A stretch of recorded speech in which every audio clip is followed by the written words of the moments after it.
Welcome to the second devlog for Gullywasher. I'm the dev Foster Turtle, but you can call me Foster. Gullywasher is a story-driven Metroidvania centered around a sparrow named Finch and her quest to uncover the secrets of her new home, the rain-soaked forest floors of Arava. I've been working on Gullywasher for about a month now, and I'm pleased with the progress that I've made so far. I've settled into an art style that fits the tone I was aiming for, and developed the main movement mechanics for the player. The system I've spent most of my time building over the past couple of weeks is the dialogue system. Building out my dialogue system may seem like an odd place to spend my time, as there are some other major systems that need work. However, I want to limit the number of cutscenes in Gullywasher, and rely primarily on the dialogue to carry the story. This will cut down on my work as a solo developer, as animating full cutscenes is a time-consuming process, but it will also deliver the story in a more organic way. Because of this, I need to make sure that my dialogue system is solid so that the narrative can be propped up around it. Gullywasher is meant to be a story-driven game about uncovering the secrets of a brand new place. By giving the player small pieces of the narrative through interactions with NPCs, my hope is to slowly build the world in the player's mind and let them draw their own conclusions about its history. In writing any mystery, guiding the viewer while allowing them to make their own connections is a delicate balance. Achieving that aha moment can be a tough thing to pull off, so a lot of playtesting and feedback will be necessary to ensure that we strike that balance. With the stage set on why we're diving into NPC interaction, let's jump into how we're going to pull it off. A good dialogue system should fade into the background of a user's experience. It should feel like a natural extension of the way that they interact with the world, and in turn reveal pieces of the world to them. I want to clarify that Gullywasher will not have dialogue choices for the player, but will be told in a more linear conversational style, similar to Hollow Knight or A Short Hike. If you think about your favorite games and try to recall the look of the dialogue system they used, it may be hard to remember. This is ideal as the system fit the atmosphere and visual style of the world well enough to become a part of it and fade into the background. I'm aiming to achieve something similar with the NPC interaction in Gullywasher. To achieve this, we need to check a few boxes. First, the transition between gameplay and dialogue should not be jarring. Second, the dialogue should draw the player's attention, but not break their engagement. And third, the way that we display dialogue should be consistent with the art style. To make the transition between the gameplay and dialogue seamless, I started by building a prompt system for the player.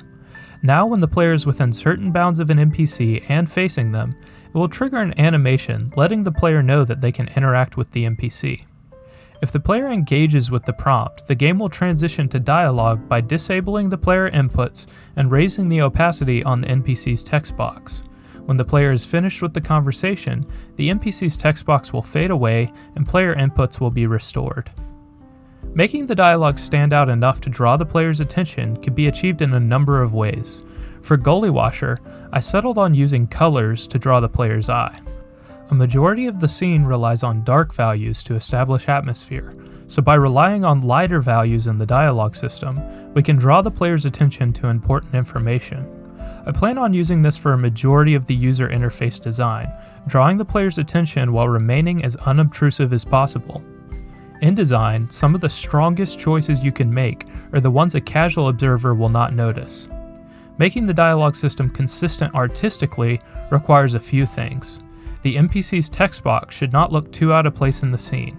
The first text box I created relies on hard edges. Additionally, the designs running along the outside, while interesting, are distracting. I solved this issue by rounding the edges of the text box, making it smaller, and simplifying the overall look. Finally, and perhaps most importantly, I needed to settle onto a font. Choosing a font to use was a daunting task, as I plan on using it across the entirety of the game. No matter how seamless your dialogue system is with the rest of the game's design, if the font is not consistent with the atmosphere, it will be a jarring experience for the player. I used Font Squirrel to search for a font that would fit my game best. All the fonts on Font Squirrel are free as long as you do not resell them. Be sure to read the contract as I haven't covered everything here. If you need a font for your project, the OST files are available for download. I'm not sponsored by them, but their website was simple to use and made my job a lot easier.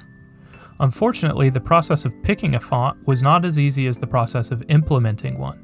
There were so many fonts to choose from that within the first few minutes of looking, I already had 7 or 8 possible contenders. That's when I stumbled on Arava.